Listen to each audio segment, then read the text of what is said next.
Next, the worker whispered. I crept forward one spot. Agony. Next, the worker whispered again. Now I was actually next. For hours I waited in line next to my peers in this dusty, musty, hospital-white bureau office. It was what you would expect. A labyrinth of file cabinets, cubicles, and the like. The only surprises for the adventurer were the occasional colorless, blank-eyed drone officials waiting to process your procurement papers. Next, I met my official. After years of being denied my procurements or the shipping going missing, I got the last component. This time, I didn't reveal any joy and stuck to our nation's formal methods, thanking the official for finding my component and dutifully checking the right boxes on my behalf. On the shuttle home, I watched those that had lived here their whole lives. I wondered how they'd react. They knew nothing Vitruvius and the makers, only procurement. They knew not dynamism, only efficiency. As I assembled it, I felt that inexplicable joy again. Not only did I feel that original adventurous spirit that guided me to make my first leap to Vitruvius, but I felt a higher purpose. Hours later, I found myself ready to act. I opened a door and took my place in the hall's stage chamber. Here I found Eldest and Father chatting excitedly about what was to come. Eldest was going to begin the succession ceremony. Both had on chain cloaks, and they were practicing the color switch.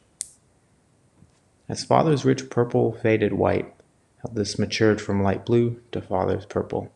After a few rounds, their excitement diminished, and it became clear to everyone in the chamber that change was about to happen. It wasn't true change. Everyone knew it was going to happen, or at least they thought so. So when the stage was ready, I crept close to my brother, feigning joy. Slowly I worked my way between them, father and brother, those beginning succession. On screen, the stream showed our citizens watching. At precisely the listed time, the ceremony commenced, and as thousands watched, I struck. Down, father went. Down, brother went. For once the citizens saw a true change, something beyond the plan. Me, I saw nothing. Instead, I was drawn back to the time I saw change. Drawn back to my time off planet, in the mines, with the makers. Growing up, I always felt a connection to the makers. Maybe it was because I had been born only a few minutes after Eldest. On our planet, everything had a rule, and thus I was ever prevented from being allowed to outshine my brother, he who would replace father. Despite this, I knew I had something to give the world. Rather than accept what it gave me, I wondered what it would be like to be a maker.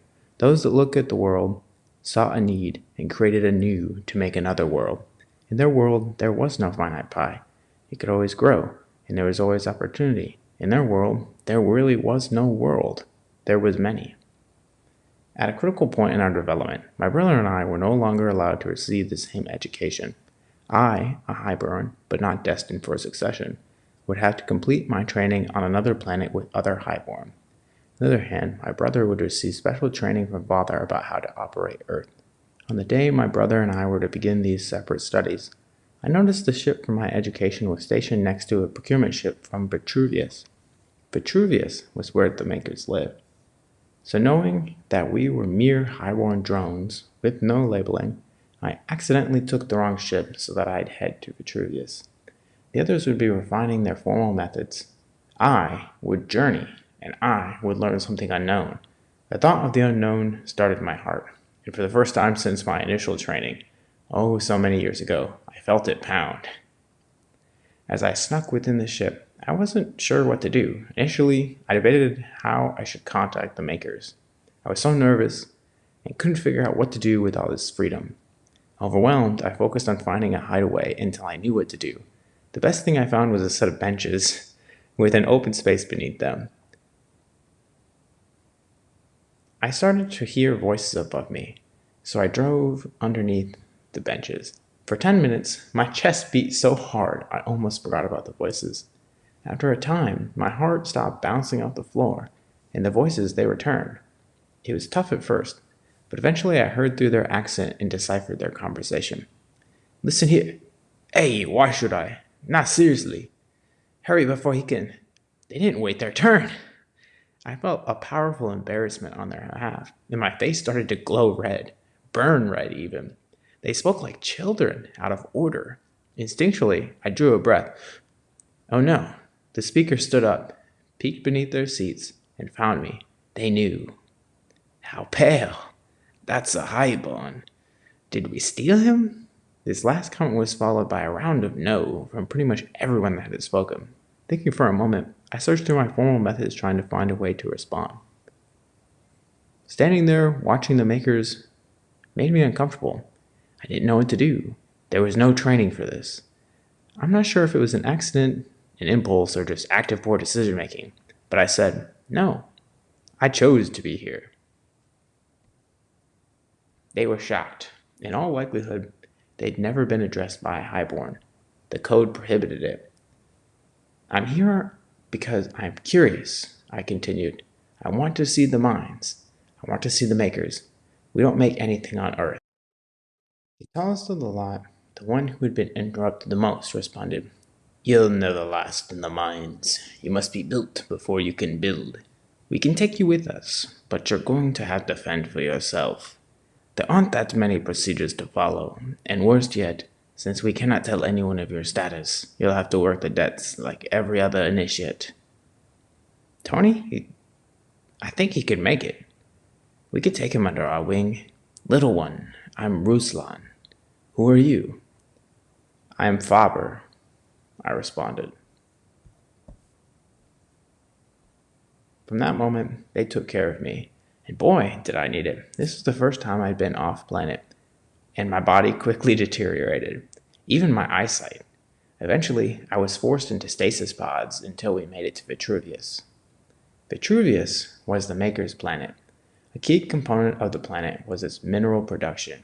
As we flew over the surface, you could see red gashes and an otherwise glassy gray exterior. That's where the Makers worked. That's where I would work. Ruslan and the others showed me no preference. I was placed into Depth 3 with all the other initiates, among other more unsavory people who never climbed higher. Ruslan watched me closely and often checked in to see how I was doing, but as he had ground-level access, I didn't see him that often. Ground-level access seemed to be the highest status that one could achieve. When he first brought me to Depth 3, all the others commented on his tan with reverence and spoke as if he was a demigod. They told me stories about famous people who had made it to Depth 1, but not a single person knew anyone who had gotten past the last level to reach ground. All the depths, they were self-sufficient, and there really was no need, or, to some people, chance to go between levels. There were stores, communities, sleeping quarters, anything you could imagine that you would need at each point. Some people claimed that this was not the case at ground level, but everything about that level was pure mythology. The work itself was brutal. I never had a reason to use my hands while on Earth, so the first few months excavating material was hard on my body. Every night I'd go home with a bruised back, bloody hands, and nose full of dust. To help recover after work, several of us would head out to play cards at the casino. We'd do what we could to feel better after a long day. Lucky for us, we were making a level of money that I had never seen on Earth. Everything on Earth, it was carefully budgeted and controlled. We never had to plan because everyone had a scheduled card which allowed them to carefully get goods at a certain time. Essentially, as long as you did your tasks, you had access to your goods. There, we had consistency and efficiency. Here, we had freedom. At first, it was liberating. I got to decide and test everything from new foods to new clothes. All this, and I got to learn the casino with my money. The only problem was that it was up to me to hold myself accountable, and there were plenty of weeks where I spent too much trying to look good at the casino, and thus had to ration my meals. This made it hard to keep up when everyone else was out enjoying themselves. Sometimes I had to skip a few nights. The next day, they'd report to the mines laughing and enjoying their shared stories. Me, I struggled to keep track of all the new jokes and nicknames people had acquired. I felt alienated. I started saying no even when I could go. They stopped asking me to grub after work because of this. The social alienation was tough to swallow, but times got worse. There was a day when I wasn't fully paying attention, and I fell off a ladder. I knew I needed more money, so I'd been hustling and overtaxing myself trying to find a way to impress our supervisor, that is. Not only that, but rationing my food kept at least 30% of my attention on my belly or food fantasies. When I was seen by the hospital, I had learned that reconstructing my hand was going to cost a whole month's wage. Seeing as I had no other options, I asked my supervisor for a loan. This compounded some of the issues I was having. I realized that it would be impossible for me to go out to grub runs with my friends. Previously, I could rely on some cheaper options while they went to the more expensive choices I used to frequent. But now I realized that I need to make it all myself.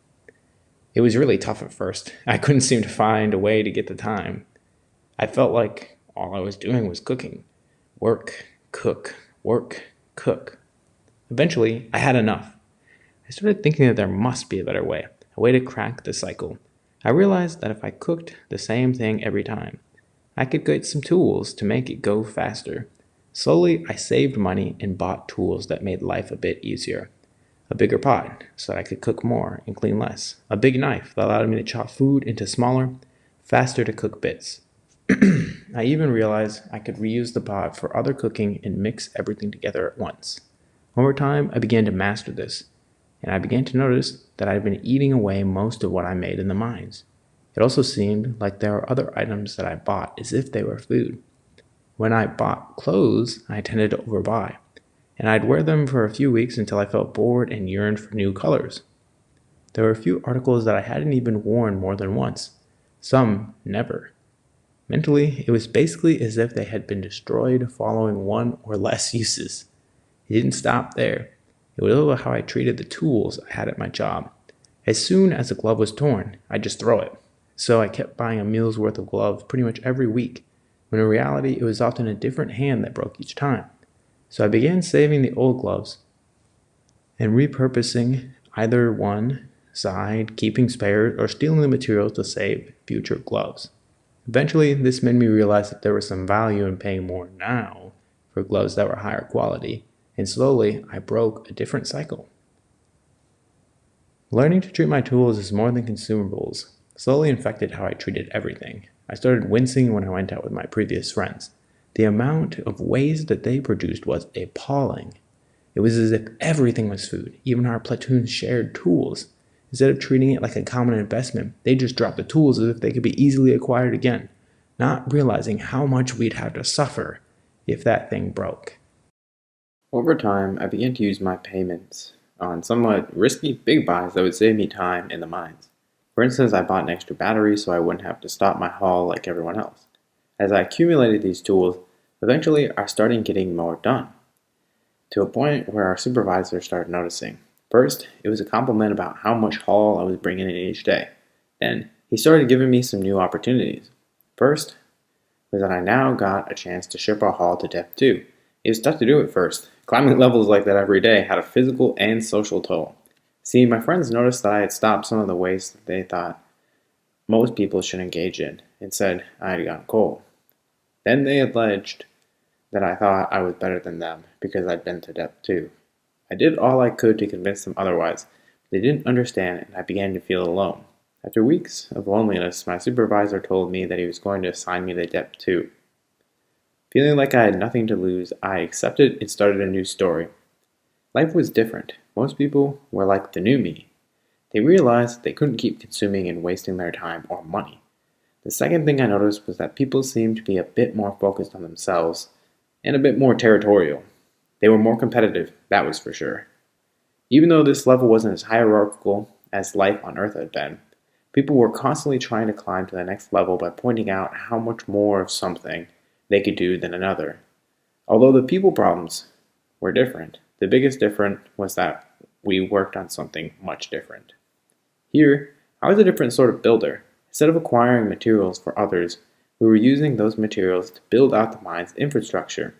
Some people were trying to build structures that allowed us to transport beyond Depth 2 into Depth 1. Some senior builders were even on loan to Depth 1 doing similar work. Me, I was working on bridges between our mine and others so that we could ship critical materials when needed. At first, my life felt much like before. A cycle. Here, I had less friends. Further, people didn't like to spend, so I spent less time in the cafe and tended to just go home after work. I'd spend my nights tinkering and learning. I did feel somewhat lonely. Later I would learn I felt very lonely. I tried to hide from these feelings by reading about bridges.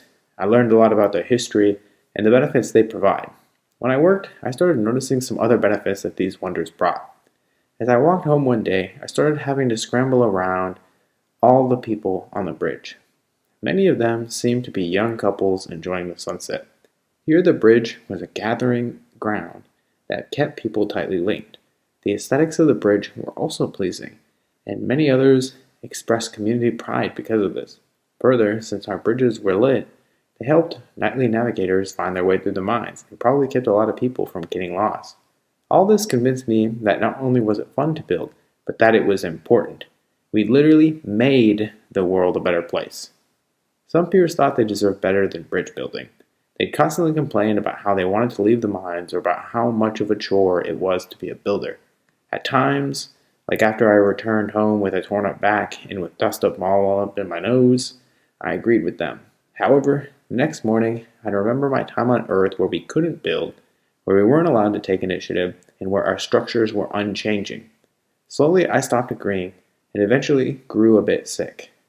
It wasn't just a job or something to use to get to the next step. For me, it was about pride. It was about pride in being a builder, a doer, and ultimately about making a difference. One day, we were making a bridge connecting two districts. The first district was where our DEPS children were schooled. The second was home to our material process lab.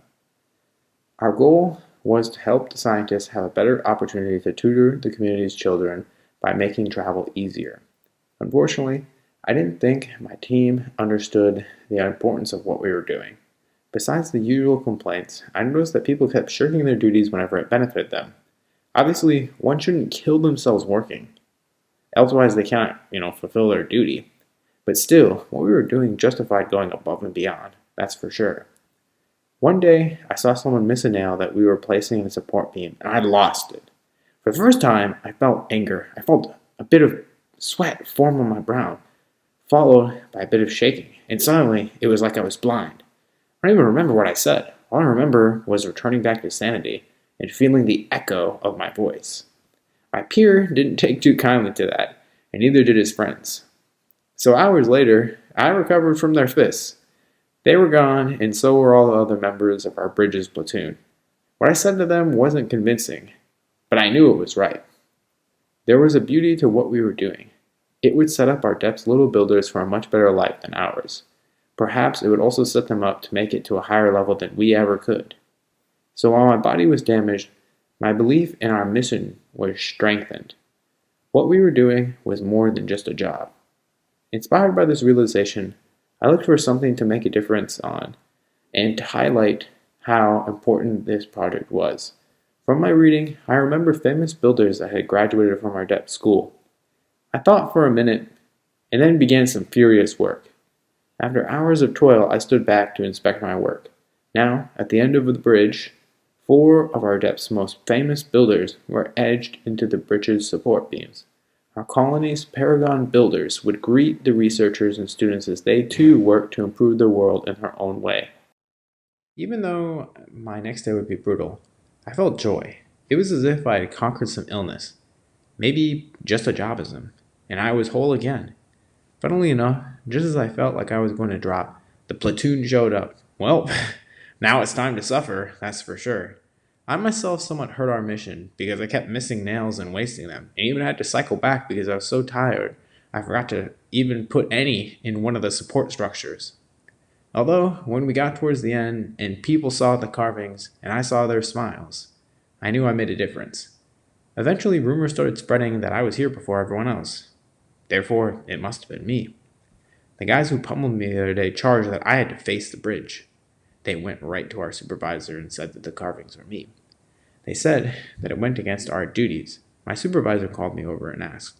I was nervous, but I let him know that it was indeed true. I made the carvings. I braced for his response, because technically, they were right. I had to face the bridge. But all he did was ask why. Well, I told him that I did it because the bridge was really an investment in our colony's future builders, and that we could help this by showing them the greats we hoped that they could replace. He praised me for caring about what we were doing. He kept talking about something, but I didn't understand what he was saying until he mentioned something about sending me to Depth 1. He said something about learning about the final product. I asked if that meant that I was going to stay on Depth 1. After a long pause, he said yes. Depth 1, it provided a new set of challenges just as Depth 3 to Depth 2 had, but also came with a lot of opportunities. Once again, I noticed that there was a different sort of vibe around the people here. First off, they all seemed to have a burning passion for what we were doing. It was refreshing, and I caught up in meeting and learning about our minds drew me. Most of my initial time was spent in the academy. There, I learned about the fusion project and how our mind was responsible for creating energy sources that Earth used. Through all the work that the lower levels did, our level was empowered to transform seemingly useless elements into something that kept Earth moving. After our planet made the discovery, our civilization, it spread across Vitruvius and Earth and was able to replace all the old sources and move completely to the fuse. There was a lot to know about how one transported the source, made it better, and the process behind it. I started my work from the basics, just learning about energy in general. It took a long time before the Academy trusted me enough to let me learn about the actual fuse. Eventually, I reached that point. I reached the practical levels. Here, I got to take my own fuse and assemble it using an older version of the technology. When my roommates and I got home, we couldn't stop talking about how cool it was that we had learned how to make a fuse and spent the whole night experimenting with it. Through our studies, they kept talking to us about the benefits of the fuse, how much value the makers provided our civilization, and other things that really got us excited about what we were doing. And I'm not going to lie, I drank the Kool-Aid. I was hooked. I took every manufacturing shift I could in order to learn more about it. Every time an older student offered me some work, I gladly exchanged my time to learn from them. It got to a point where I could barely sleep because I was helping in so many areas. While there were some hard days, physically, at least, mentally, I was stronger than ever. Or at least I thought. After months of doing this, this is where it became clear that maybe I wasn't as mentally strong as I was thinking. I reached a point in my studies where we were supposed to learn how to improve the fuse. I had so many ideas. My first one was to cycle the heat used to start up. I thought that this might save some time and energy during this phase, so I jumped straight into some work related to this. Then I learned of another idea from an elder student. Perhaps the fuse's support materials could be swapped for another material that our mine also made. Here it seemed like we could make the fuse lighter, allowing us to transport more to Earth. So I started helping him here as well. Eventually I got another idea that perhaps the problem with the fuse was interconnects we used for power distribution. Another student made it seem like it would be better to work towards wireless distribution. So after the student told me this, I started another collaboration, yet another one. I forgot about my previous project and got caught up in the new projects, and this cycle kept repeating. I wanted to make the fuse better. I believed in what we were doing. What we were doing was literally what kept our civilization moving forward. This ambition, combined with my inability to deliver on any of my many collaborations, made me feel like I was constantly weighed down. There was a blanket on my head. First, I thought I just needed to work harder. That was the reason my current project wasn't working. Over time, I formed a bubble and I interacted less with those around me, isolated to save time, and generally became irritable. Anytime someone wanted my help or something didn't go my way, a little bit of anger, it bubbled up. This, compounded with a lack of sleep, pushed me further than I'd ever gone. After many months, I crashed my cargo truck into a fuse loading dock while at work. The material, it was all ruined. It all happened because I lost focus. I was spiraling. I had no idea why. At first, I tried sleeping more, but my sleep was so poor that no matter how much I laid in bed, I'd just lay there grinding my teeth thinking about the projects that I needed to complete, how happy I'd be once they were complete, and how much I had to do. I kept accepting new projects amid all this. The thought was that my old ones were just not good. The ideas were bad. That is why nothing was working, I thought. Then I felt embarrassed. I was cycling through almost 5 projects, and everything was worse. I wanted to help so badly, but I couldn't find out what was stopping me. Eventually, I started journaling at night just to blow off some steam. Suddenly a pattern emerged. I kept accepting others' work and never stood up for my own goals. Paradoxically, wanting to help the mission too much was hindering my ability to help the mission.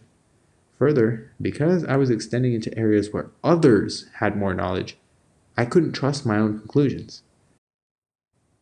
I was purely consuming. I was operating on other people's missions. I knew what I wanted, but my desire was so broad that I couldn't make any coherent progress. I wasn't building. I began to realize that if I was going to start building on this level, I needed to start becoming coherent somehow. The first step was to learn to say no. The first time, it was difficult. As I was helping out my friend with the power distribution project, I started having some doubts that it would pan out. His thought was that we had to go full steam ahead towards wireless distribution. My testing was showing that it wasn't panning out. Of course, it could be the case that merely what we were trying wouldn't pan out. But even my simulations were starting to show simulation and similar results. When I told him this, he didn't believe me, and neither did our collaborators. I didn't have confidence in myself, and I just agreed. After months of half-hearted researching, the results were still dry. My friend charged that I didn't believe in the project and was just wasting time. He was right, but at least not on the wasting time part. But I was hurt because his public statement made others in our collaboration lose trust or faith in me. This time, I resisted.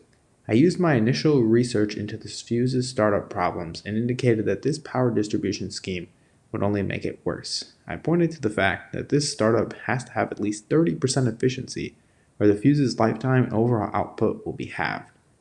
Since the overall goal is to provide power, then it was clear that our approach was hindering the mission. Not only did I show them that I really did care about the overall mission, not this specific way of getting towards it, but by standing up for myself, I got them to see the bigger picture and asked them what they really needed to consider. And after this, several wanted to come and help me with my idea. Eventually, I had some people working on my project, but we weren't making enough progress. We had major funding deadlines coming up, and if we didn't demonstrate some results, then we could not win, and we could not get our idea out of this is research stage and into the let's make a difference stage. We needed to work harder and recruit some more people. I also needed my friends to stay focused. Most everyone, they were pretty much how I was. They didn't know how to say no. They were scattered too. To keep the coalition strong, to keep heading towards our overall goal of taking the fuse to that next level, I needed to engage our team. Sometimes even, people were brought into the collaboration based on specific expertise that they had, but they didn't always have the same enthusiasm or desires we did. Sometimes, based on their expertise, they even thought that they were better than us. They were only helping specifically to make money.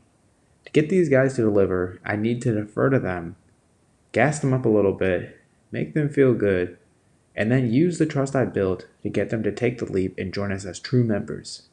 It was hard to balance this, but I learned to treat it like an investment and would set dates in the calendar for when I'd cash in. And slowly, after trying to do this, we had the experts. Later, I needed personal time to procure funding from Earth, but we were grappling with internal struggles. And some members of the collaboration were even trying to pull me into implementation at the wrong time. I had to prioritize and learn to tell them no, even though I wanted to hang out with them and start building just like the old days, because I wanted them to complete the mission. At first, they were hurt when I told them this and wondered if I thought I was better than them. The point wasn't to assert myself over them. It was merely to get towards our common objective of making a difference. Embarrassed, I had to adjust tact and remind them of why we started and why I needed the time. This stabilized the coalition, and over time, with the experts and this stabilization, we got the coherency we need to make it all happen. After years of various exercises stabilizing the coalition, tons of personal research, and manufacturing challenges, we finally solved the startup problem. We were seeing a 20% longer lifetime and thus power output. This would extend our reach throughout space and allow us to prospect planets much further out. Perhaps these even contain unique elements we'd never seen before. All this success accumulated in a ceremony where the team and I got to watch the first ship use our new fuse to power up. It was exhilarating. We made a difference. Literally everything seemed bright. As a consequence of our success, our depth's overseer personally extended funding to our lab. We had a secure grant that allowed us freedom for 10 years. When I went to get that funding, the contracting officer, they pulled me aside and told me about how much they appreciated our work. They learned of the coalition we started and told me that we were true builders. Just as I was about to leave, he made another offer. He wanted me to liaison between Earth and Vitruvius. This meant I needed to climb out of Depth 1. This also meant I'd return to Earth to see my father and brother. After many, many years of liaisoning, I began to see things differently. Having lived with our makers on Vitruvius and our rulers on Earth, it seemed that Earth, well, it was stagnant. Obviously, it had no builders, but too much reliance on formal methods distracted people from the mission. At first, my mission was merely to help our civilization with the fuse, but now I wanted to start looking to expand beyond just the mines. I questioned why Earth served as center. It would be better to spread the power across many planets, not just this one. This would make our supply line shorter and could lead to new ways of living that could enhance the health of our people. To get there, I knew we needed change and started to wonder about my brother's progression. My father was nearing the end of his term and seemed to express interest in passing on. I was concerned. My brother, he wasn't a builder.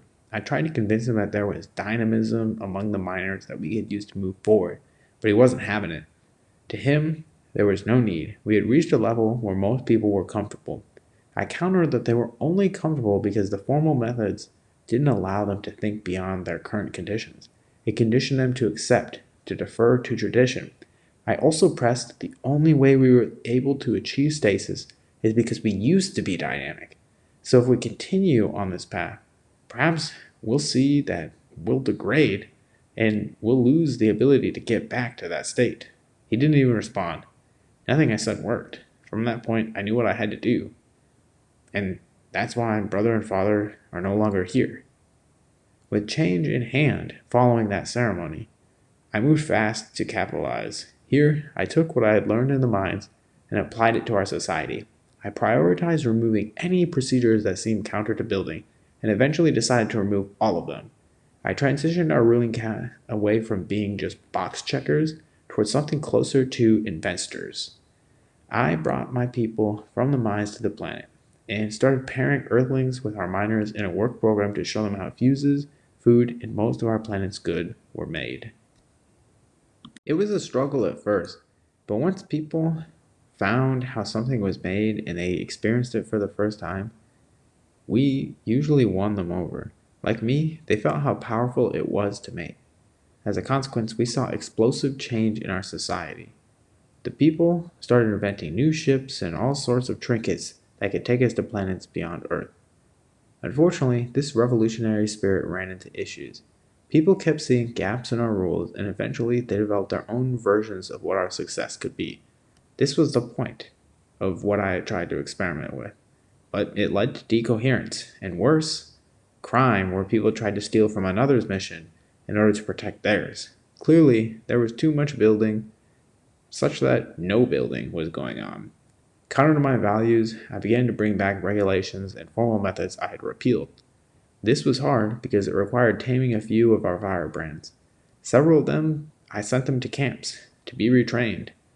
This hurt me. I saw our most valuable builders and most dynamic people trapped.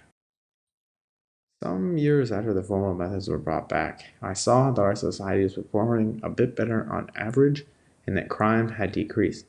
The biggest changes we saw a lot less theft, less information hacking, and public officials seemed to lie a bit less. Unfortunately, this made people a bit less concerned with doing the right thing. Instead, we saw focus on doing the correct thing. Inevitably, I saw that we drifted back to our normal way of doing things. I myself drifted towards how Father was. I remember someone asking us to remove a regulation designed for some old businesses that really hadn't existed for several years, and I didn't want to do it. I didn't want to do away with it. It would be too difficult to unravel all the regulations that were supported by it. I was becoming stagnant.